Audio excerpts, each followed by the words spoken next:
A variant of two-stage costing that is used widely in the business world is activity-based costing. And procedurally, it is exactly the same concept that we just had over there where we're using two-stage for job order costing. We're going to make different pools for the different costs that we have, and we're going to assign costs to our different cost objects based upon a unique cost driver for each pool.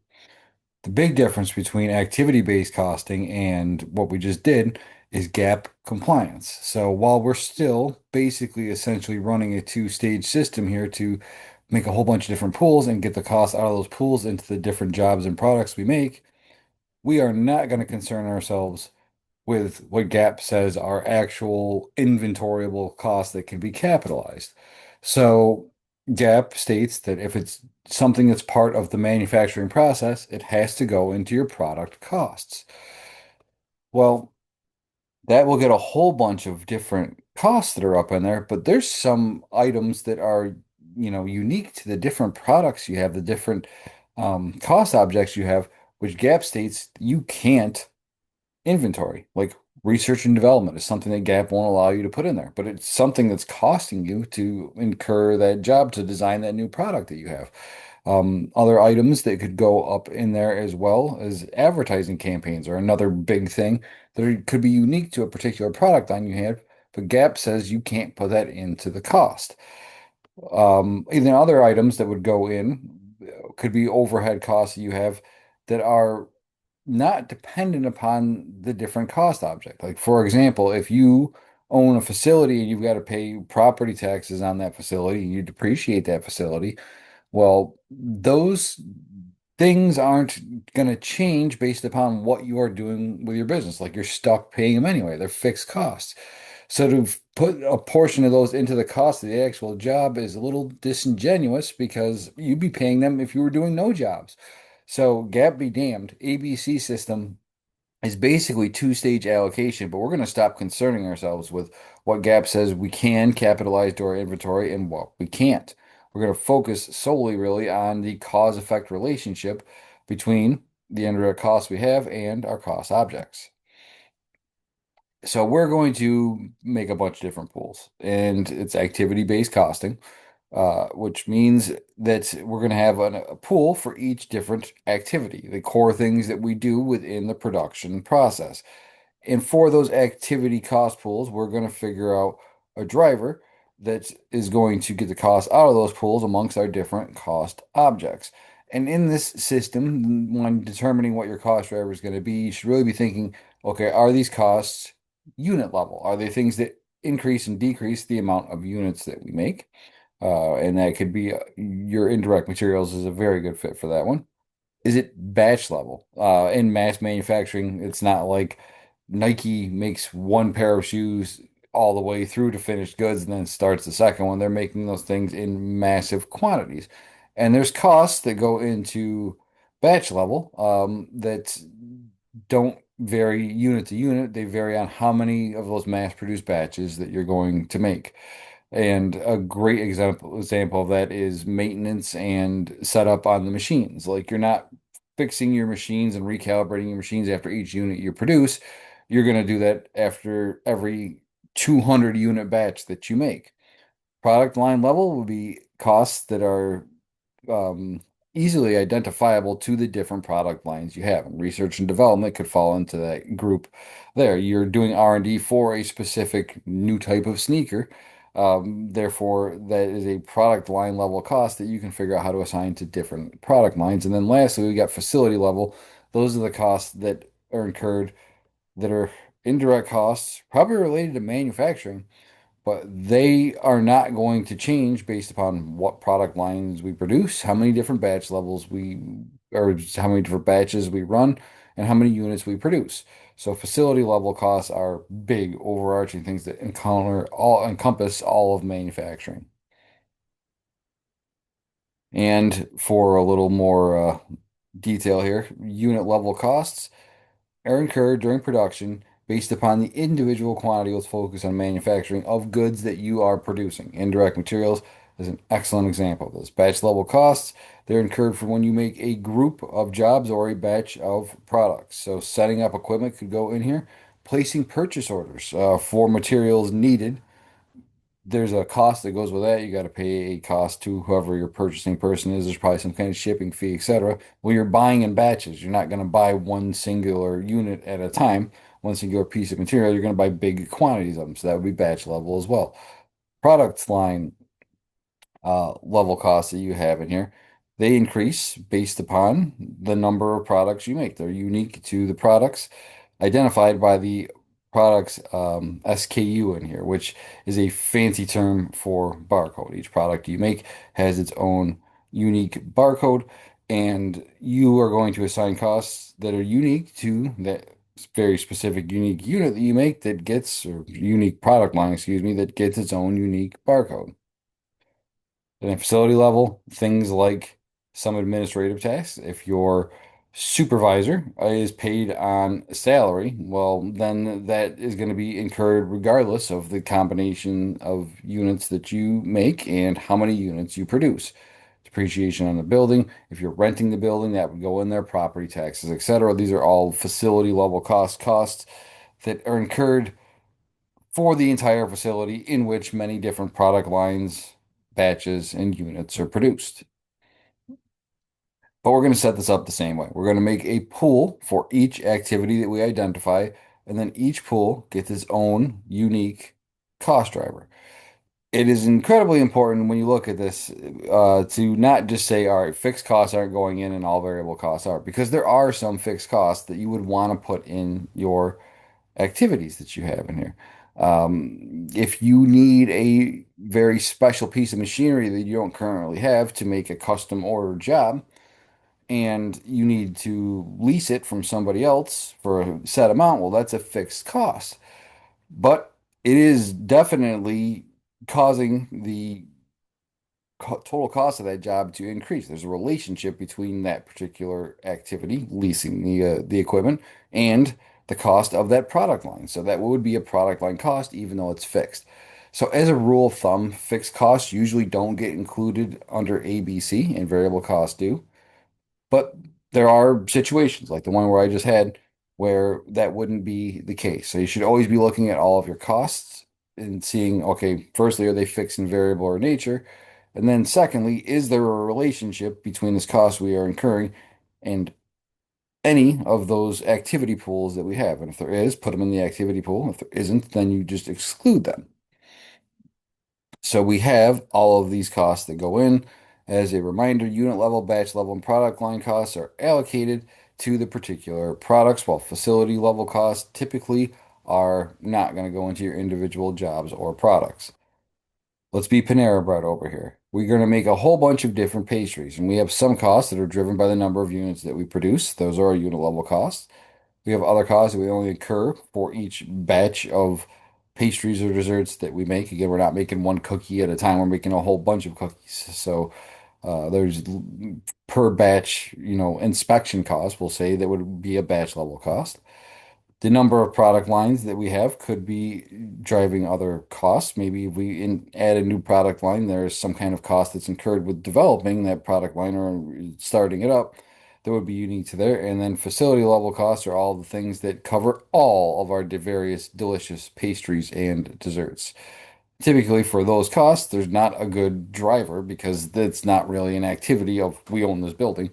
And those costs instead don't make a whole lot of sense to spread out under ABC.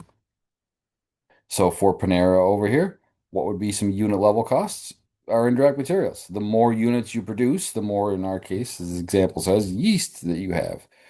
If you have a person that's paid hourly, let's assume that our production supervisor is, the more units that you produce, the more hours that person has to work. Therefore, indirect labor could be at the unit level. If you're using, say, units of production depreciation, well, then the more units you produce, the more depreciation you're incurring. That would be unit level. For batch level over here, whoop, sorry, QC, quality control. You're not going to send every single product that you produce off to your inspector. You're going to send them a batch and more likely a sample that came out of a batch, but they're still batch level costs. Custodial services. Let's think about the nature of that.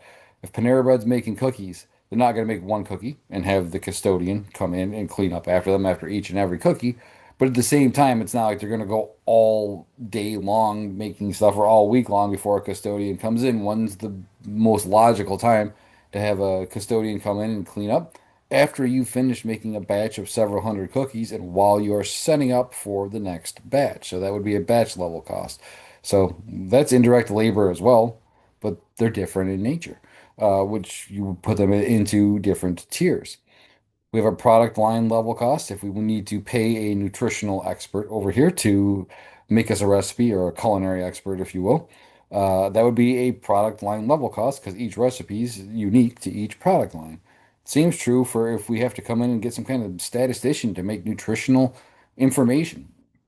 Once they figure out what the cost of a particular well, it's Panera Bread, flatbread sandwiches. Sorry, what the amount of calories are in a particular flatbread sandwich. It's not like it changes as production goes on. So once you know the nutritional information for a specific product line, it's always going to be that. And then facility level costs, let's say our security over here is paid this time not hourly, but on salary. Well, now that becomes a facility level cost, and they're going to go through and they're going to watch every single product line that we make. So it's still indirect labor, but we have a very different nature going on over here. They look over the whole facility. And then if we're leasing the bakery, the actual facility that we're in, that's facility level as well, because within that facility, we are making all of our different product lines. And you kind of got a scale of variable to fixed going on over here that depends on the nature of the cost you have, which one of these categories it's going to fit into. And you can definitely have costs that will span multiple pools. There is nothing wrong with that whatsoever, especially your indirect labor. What happens if that's the case? Well, break it down even further. Figure out your different types of indirect labor and put them into the different pools based upon the nature of how they interact with your production. Are they going to interact on the unit level, on the batch level, on the product line level, or are they facility wide for indirect labor? And it'll tell you where it's going to go. So we want to subdivide those into our activity pools. Why we are going through the hassle of doing all this when we know that it's not GAP compliant is because it allows us to have some form of activity-based management. We are trying to come up with the most accurate data that we have so we can make informed and profitable managerial decisions. If we're trying to figure out what the price of a particular good should be, we want to know what unique costs are going into making that good. And some things that GAP requires us to put in there aren't going to change if whether or not we make a particular product line. So activity-based management really helps you come up with better information to make more informed decisions about scheduling, about selling prices that you have, about underperforming products that you have that maybe you want to discontinue. All of that, you're better off going with numbers derived from an ABC system than you are going with your actual numbers that you would report that are in compliance with GAAP. So let's do a brief example before we end this part of the presentation. We are going to be the Brazilian division of hardwood cabinets, and they're going to use an ABC system, the same exact way that a two-stage process would be done for a job order costing system. But now, again, instead of only concerning ourselves with the gap costs of things, we're going to just be looking at the activities that go into the actual production of these cabinets. So we would go through, we would look at all the different costs that are being incurred. For the sake of simplicity, let's just say that they have four indirect costs that need to be assigned. The first is QC. Well, they're going to do this at the unit level. They've decided. They're making big items. These aren't like batches of small items. They're probably going to want to inspect each cabinet that comes off of there. So looking at quality control, we're going to make that a unit level cost. Equipment setup, they're going to have that be a batch level cost. I'm not sure exactly with the details of how Heartwood's making this, but they've decided probably are cutting a bunch of the same pieces and then assembling them later on, which if they're just cutting pieces after piece after piece that are going to get used in the production of a bunch of different things, it would be batch level cost. Custom product design, definitely a product line cost. If they're going to go through and there's something in their cabinets that a customer wants a little different than their normal look that they have, Well, someone's got to go through and figure out how they're going to make this in a way that's going to make the customer happy for that particular product that the customer is buying. And that is a product line cost. And then facility support, that is going to be our big old facility wide cost. What are the costs of all of these different things? Well, let's just assume, for the sake of this example here, that we have $490,000 in quality control costs we expect to pay, $295,000 in equipment setup costs we expect to pay, and $140,000 in custom product design. And then lastly, our facility support or facility-wide cost is going to be $75,000, which adds up to a nice even million. Now, with those costs, we got to figure out how to get it into our different products that we are producing. For that, you're going to need an allocation rate. So for each of these different activity pools that you have, you're going to have a driver for that activity. And we've chosen for quality control, the number of direct labor hours is your driver. For equipment setup, we've chosen the number of setups that you have. For custom product design, the number of designs that you have to do. And for facility support, we're not going to worry about it because again, we're incurring that regardless what combination of cost objects we make. There's no point in putting that cost into jobs to help determine their profitability because those jobs aren't causing those $75,000 worth of costs to be incurred directly. That cost is being incurred because we got to have a production facility to work in. So now that we've looked at the three actual pools that we're going to assign from and we've determined their driver, let's estimate the quantity of the driver, which we have listed over here, and then taking your estimated amount that you're going to have in the pool, dividing by the estimated quantity of the driver you've chosen for the pool gives you your predetermined overhead allocation rate. In doing that, we came up with $24.50 for quality control, $196.67 per machine setup that we have to do. And then every custom design we're saying costs us $800 to do. And with that, we can assign this out to the different jobs that we have based upon what quantity of these activities each job would require us to do.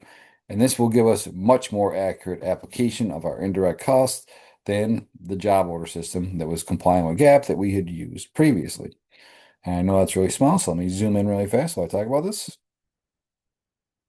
We have $1 million in indirect costs that we need to allocate out. We broke it down into four different pools. Our QC costs, our equipment setup costs, our product design costs, and our facility support costs. Well, we decided the facility support, since it's not really directly tied to what particular jobs we are making, we're paying it regardless, we're not going to bother allocating. But the other three we need to spread out.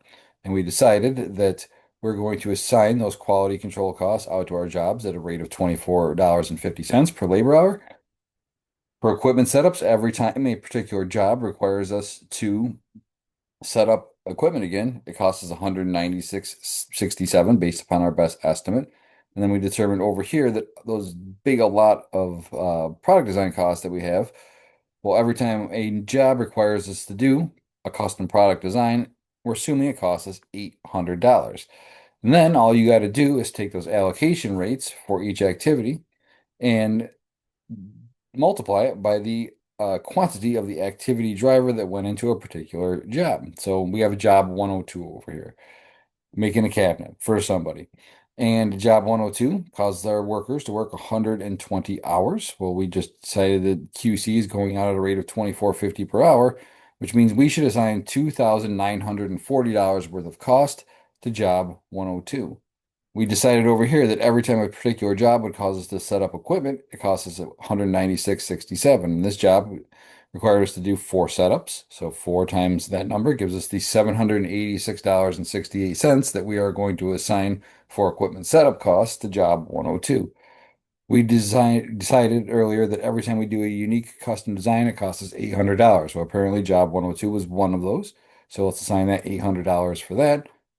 Add those three together, and job 102 caused us to incur $4,526.68 of indirect costs, not indirect manufacturing costs, but total indirect costs overall. For job 103, same process. We would take the number of labor hours required for that job, multiply it by our predetermined allocation rate for that activity, and that would give us the total amount of quality control costs that we are assuming job 103 cost us. We would take the number of setups that that job required, multiply it by our predetermined allocation rate for setups, and we would get the total amount of setup cost that went into job 103. And job 103 apparently did not require a custom design. So we don't have to allocate $800 to that job for it. Nothing going on there. The total indirect costs assigned to this job are $3,333.34. So I'm a huge fan of ABC. Nope, sorry about that. I'm a huge fan of activity-based costing because I'm a managerial accountant, and I like to have the best information to make managerial decisions. The problem with ABC, though, is we're not complying with GAAP. We can't report these numbers that we have in here because we are breaking the rules. We have some manufacturing related costs that are not going into jobs at all. We have other things, I'm assuming this is research and development, that we put into jobs, which GAAP says that we can't. Well, that's a conundrum because we're going to be keeping our books using this system, but knowing that it would be illegal to use those numbers as the numbers we report to the public. So how do we overcome that problem?